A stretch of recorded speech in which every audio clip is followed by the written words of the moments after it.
One of the best ways to keep yourself humble L'un des meilleurs moyens pour rester humble, c'est que Dieu permette que vous traversiez des épreuves. Des tests intenses vous maintiennent dans l'humilité. Par exemple, vous ne pouvez pas faire naître l'orgueil chez Nelson Mandela. Peu importe les honneurs qu'il reçoit, cela ne l'impressionne pas, parce qu'il est passé par des épreuves. Il a du caractère. Il est stable. La puissance du caractère. Parlons un peu du caractère. Qu'est-ce que c'est? Le mot « caractère », dans son sens biblique, signifie fixe, prévisible, image ou statut. Le caractère, c'est quelque chose de stable, qui ne bouge pas. Quelque chose de prévisible, qui ne change pas. On peut compter dessus. En hébreu, le mot utilisé pour caractère est le même que pour statut.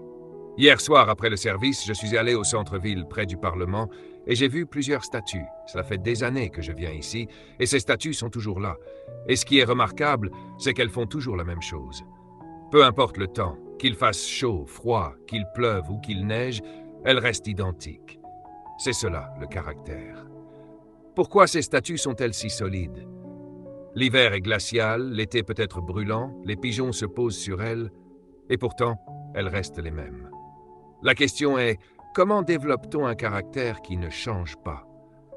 Comment devenir si fort que lorsque les tempêtes passent, vous souriez encore, et quand elles reviennent, elles vous retrouvent toujours fidèle, constant, stable? Le caractère, c'est rester le même, fidèle à son engagement, fidèle à son mariage, fidèle à ses valeurs. Le caractère se manifeste dans votre stabilité. Quand je rencontre quelqu'un, ma première question est « Comment vas-tu » ? La deuxième « Comment va ton épouse » ? Ensuite « Comment vont tes enfants » ? Pourquoi ? Parce que votre caractère se révèle dans votre stabilité. Définition du caractère. Le caractère, c'est la manifestation de l'intégrité personnelle. C'est être unifié intérieurement, cohérent avec soi-même, tout le temps. Il repose sur la discipline, des standards non négociables, des valeurs et des principes moraux auxquels vous avez décidé de vous soumettre. Traverser la tempête n'est pas compliqué. Il faut simplement du caractère. La météo change, les humeurs changent, les environnements changent, mais la statue ne change pas. Quelle est la source du caractère? Dans Épître aux Romains, chapitre 5, verset 3, il est écrit « open quote ». Nous nous glorifions même dans les afflictions, close quote. Le mot affliction ici ne parle pas de maladie.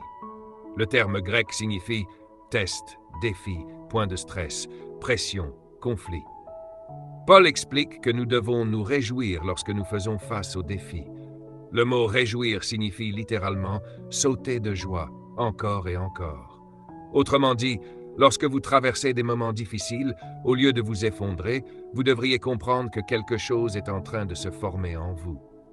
Les épreuves produisent la stabilité, la pression forge le caractère. Les tempêtes révèlent votre vraie nature.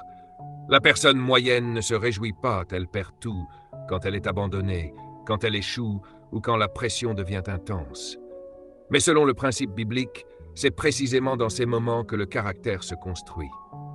En résumé, les bénédictions révèlent votre succès. Les épreuves révèlent votre caractère. Et sans caractère, vous ne pouvez pas supporter la gloire. Le caractère, c'est rester debout, quand tout change autour de vous. Quand les difficultés arrivent, quand les grands défis surgissent, la plupart des gens ne sautent pas de joie, ne rient pas, ne célèbrent pas. Et pourtant, la Bible dit que nous devons aussi nous réjouir lorsque nous faisons face à la pression. Mais comment est-ce possible? Paul donne la réponse dans Épître aux Romains 5, 3. Open quote. Car nous savons, close quote. Autrement dit, vous ne pouvez vous réjouir que si vous savez quelque chose. Si vous comprenez que cette difficulté, cette déception, cette pression, cette tempête, même ce tsunami, va finalement vous être bénéfique, alors vous pouvez vous réjouir qu'elle soit arrivée. Pourquoi? Parce que nous savons que l'épreuve produit la persévérance produit le caractère, et le caractère produit l'espérance. Voici le secret, la seule façon de développer le caractère, c'est à travers les difficultés. Votre conception des tempêtes est fausse. Vous pensez que la tempête est un danger. Non, la tempête est une opportunité de former votre caractère. La peur ne fait pas partie du caractère. Dans les évangiles, Jésus répétait souvent « N'ayez pas peur ». Au milieu des tempêtes, quand le bateau était sur le point de chavirer, quand les disciples croyaient voir un fantôme, quand les vagues entraient dans la barque, toujours le même message « N'ayez pas peur ». Pourquoi? Parce que la peur ne doit pas faire partie de votre caractère. Si vous voulez vivre pieusement, les épreuves font partie du territoire. Cela vient avec l'appel. On m'a déjà dit « Le Seigneur m'a révélé que des temps difficiles arrivent pour toi ». Ma réponse, merci. Et ensuite? Les difficultés ne sont pas une surprise, elles sont un passage obligé. Ce que les voleurs cherchent vraiment. Un pasteur m'a raconté qu'on avait cambriolé son église et tout volé. Je lui ai répondu, bienvenue. Cela arrive à tout le monde. Le vol n'était pas un test pour voir si on pouvait prendre ses équipements. C'était un test pour voir si on pouvait lui voler sa vision. Si un voleur peut voler votre vision en volant un haut-parleur, alors vous n'aviez pas de vision. Le feu de l'épreuve ne vient pas détruire votre appel, il vient révéler votre solidité. Le caractère produit l'espérance. Pourquoi perdons-nous espoir face à certains leaders? Parce qu'ils s'effondrent sous la pression. Nous avons besoin de personnes qui restent debout au milieu de la tempête et disent « Restez avec moi, nous allons traverser cela ». Pourquoi? Parce que je suis fixe. Je ne bouge pas. Tout peut tomber autour de moi, sauf moi. Le vent ne me renverse pas.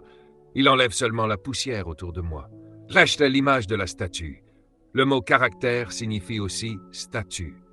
Aux Bahamas, devant le Parlement, se trouve une statue de la reine Queen Victoria. Elle est assise souriante avec un livre et un sceptre à la main. À Londres, devant le Parlement, il y a une statue de Winston Churchill. Long manteau, cigare, canne et le même sourire immuable. Je peux prédire leur réaction. Si vous les insultez, ils souriront. Si vous les critiquez, ils resteront calmes. Ils sont fixes, prévisibles. Mais comment sont-ils devenus ainsi? Le prix du caractère. Prenez un énorme bloc de pierre. Un sculpteur arrive avec un marteau et un burin. Il frappe. Encore et encore. Des étincelles jaillissent. Des morceaux tombent. La pression continue. Cela ressemble à de la violence. Mais en réalité, c'est une révélation. À mesure que la pierre est frappée, l'image cachée apparaît. Après des mois, parfois des années de coups, de pression, d'affliction, une belle statue émerge. Puis on la place au centre de la ville.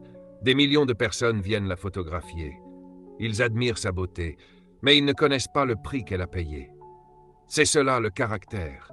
Le caractère est formé dans la fournaise de l'affliction. Il ne bouge pas, il est stable, il est prévisible, et surtout il a été forgé par la pression. À 43 degrés en été, elle sourit. Sous les pluies torrentielles d'avril, elle reste assise, immobile. Les oiseaux viennent se poser sur elle. Elle sourit. Un jour, un homme a même jeté de la peinture rouge sur elle. Elle n'a pas bougé. On l'a nettoyée. Elle n'a jamais bougé. C'est cela, le caractère. Dans Épître aux Romains, Paul dit que les épreuves, les tests et la pression produisent le caractère. Je ne suis pas vraiment impressionné par ce que vous faites.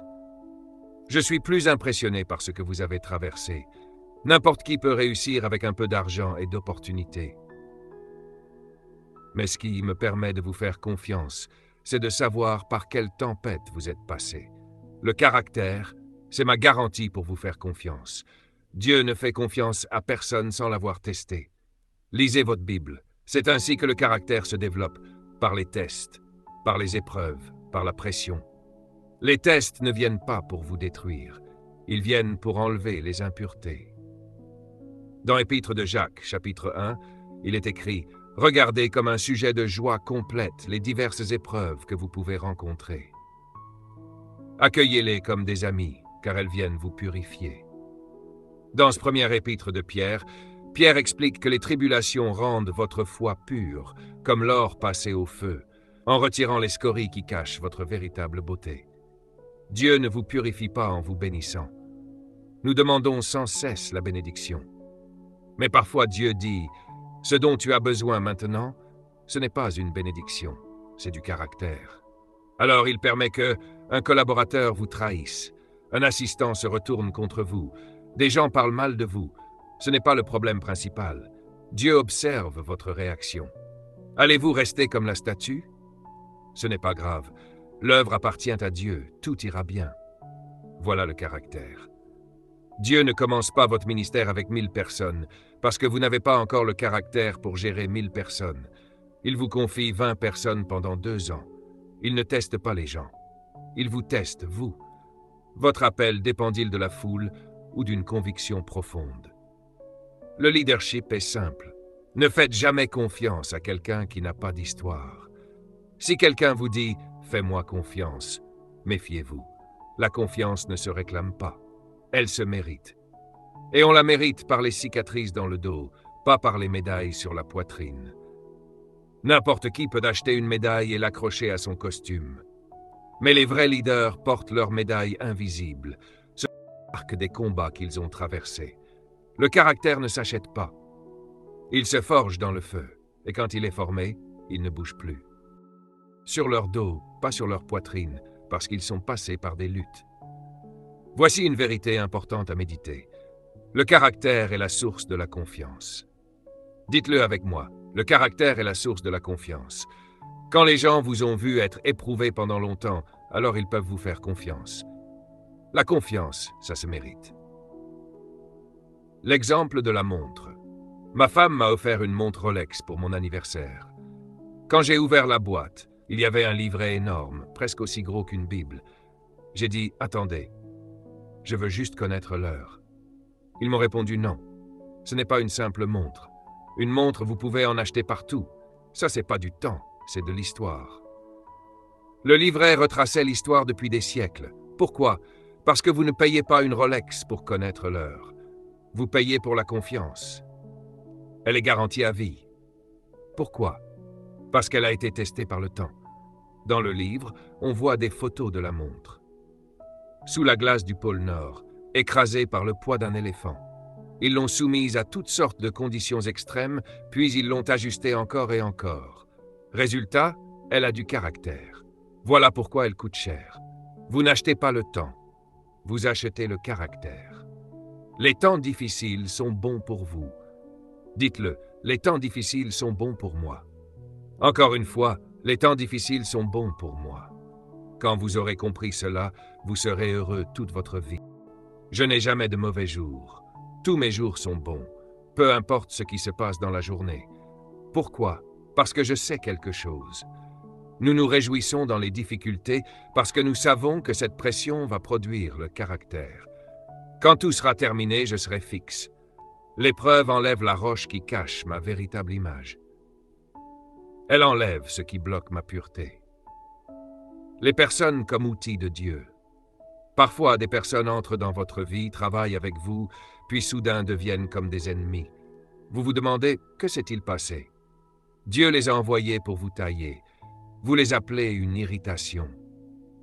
Vous avez raison. Elles sont le papier de verre. Elles sont venues polir certaines choses en vous. La Bible dit qu'il y a un temps pour embrasser, un temps pour laisser partir. Si vous continuez à retenir ce que Dieu a déjà relâché, cela devient une irritation. Ne vous attachez jamais à ce que Dieu a déjà laissé aller. J'apprends de plus en plus à tenir les gens légèrement dans ma vie, pas par mépris, mais par sagesse, parce que parfois leur saison est terminée. Le caractère et le leadership. Le caractère est la source de la confiance, et la confiance est la monnaie du leadership. On ne peut pas diriger des gens qui ne nous font pas confiance. Voici une définition simple de la confiance. La confiance est le produit de tests réussis sur une longue période. C'est pour cela que nous faisons confiance à une Rolex. C'est pour cela que des entreprises payent cher un orateur. Quand une entreprise me paye 5000 pounds pour 1 heure, elle n'achète pas un discours. Elle achète la confiance construite au fil du temps. Quand Colin Powell a parlé pendant 60 minutes pour 215 000 $, on ne payait pas une voix, on payait une histoire. Pourquoi Jésus a tant de valeur? Pourquoi Jésus-Christ est-il si précieux pour nous? Étudiez son histoire, regardez ce qu'il a traversé pour vous. C'est pour cela que vous lui donnez votre vie. Vous le payez avec votre vie, parce qu'il est digne de confiance. Chaque fois que Dieu demande à quelqu'un de lui faire confiance, il lui donne d'abord une liste de preuves. Fais-moi confiance, car c'est moi qui t'ai fait passer la mer Rouge. C'est moi qui ai vaincu Pharaon. C'est moi qui ai agi auparavant. Dieu ne demande jamais une confiance aveugle. Il donne toujours des crédits. Les crédits du leadership. Quand vous vous tenez devant des gens et que vous leur demandez de vous suivre, ils ont le droit de demander « Pourquoi devrions-nous te faire confiance ?» La réponse, c'est votre histoire. Même épouse, même vision, enfant en ordre, toujours debout malgré les tempêtes. Alors les gens disent « D'accord, je peux te faire confiance ». C'est cela, le leadership. Dieu teste le caractère, pas les bâtiments. Dieu peut vous donner un bâtiment n'importe quand. Mais ce qu'il cherche, ce n'est pas le bâtiment, c'est le caractère. Alors parfois, il enlève le bâtiment et il regarde ce qu'il reste. Quand Jésus a parlé à Pierre, il a dit « Satan a demandé à te cribler comme le blé. Mais j'ai prié pour une seule chose, que ta foi ne défaille pas. » Quand tout disparaît, crois-tu encore à la vision? Voilà le caractère. Le Christ s'est retiré un moment pour laisser le processus forger l'homme. Dieu dit à Satan, « Vas-y, attaque Job. » Et lorsque le livre de Job raconte que Job est sorti de cette épreuve sans renier sa foi, Dieu dit en substance, « J'aime cet homme. » Alors Dieu lui a donné bien plus qu'avant, parce qu'il pouvait désormais lui faire confiance. Le leadership se forge dans la fournaise. Le leadership est testé dans la fournaise de l'affliction pour produire une statue fixe. Tu es le même, encore le même, toujours le même. Peu importe la célébrité, peu importe l'argent, peu importe les projecteurs. Je vois des gens passer à la télévision et soudain ils ne parlent plus à personne. Ils changent de titre, ils s'entourent de gardes du corps. Quel est le problème? Ils n'ont pas de caractère. Un leader doit être prévisible, stable, fixe. Êtes-vous le même sous les projecteurs? Quand les lumières sont allumées, êtes-vous toujours la même personne? C'est cela la question. Des gens m'ont dit, nous t'observons depuis 10 ans. Les grandes maisons d'édition observent votre constance. Elles regardent votre message, votre vie, votre mariage, votre cohérence. Pourquoi? Parce qu'elles ne veulent pas publier quelqu'un qui leur fera honte l'année suivante. La confiance se construit dans le temps. Endure, profite même de la tempête. Encouragement, reste dans la bataille. Supporte et même profite de la tempête. Pourquoi? Parce que nous savons que l'épreuve produit la persévérance produit le caractère produit l'espérance. La stabilité apporte l'espérance aux autres. Ne sois jamais impressionné par la célébrité, sois impressionné par la fidélité. L'intégrité, être un. Le mot intégrité vient du mot intégrer. Cela signifie être un avec soi-même. La sainteté n'est pas une question de vêtements religieux. Dans la Bible, la sainteté signifie pureté de motivation. Dans l'hébreu biblique, être saint signifie ne pas avoir de double intention. Ce que tu dis est exactement ce que tu veux dire. Ce que tu fais est exactement ce que tu fais. La sainteté, c'est quand ce que je dis, ce que je fais, ce que je suis sont la même chose. Voilà l'intégrité. Dieu est saint. Dieu ne fait pas simplement des choses bonnes. Il est bon. Il ne donne pas seulement l'amour. Il est amour. Dans la Bible, Jésus-Christ ne fait pas la résurrection. Il dit « Je suis la résurrection ». C'est cela, l'intégration parfaite. Quand Dieu promet, il accomplit. Il est totalement cohérent avec lui-même. Le danger du double visage. Une personne non intègre dit une chose et en fait une autre.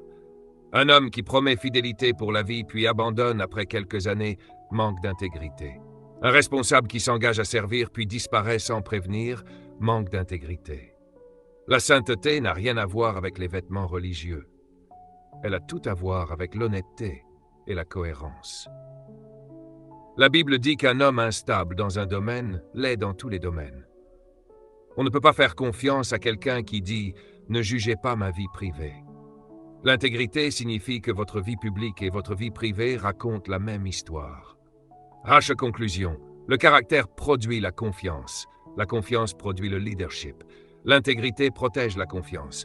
Reste stable, reste cohérent, reste fidèle. Les tempêtes ne sont pas là pour te détruire. Elles sont là pour révéler la statue cachée en toi. Et quand le vent soufflera, tu ne bougeras pas.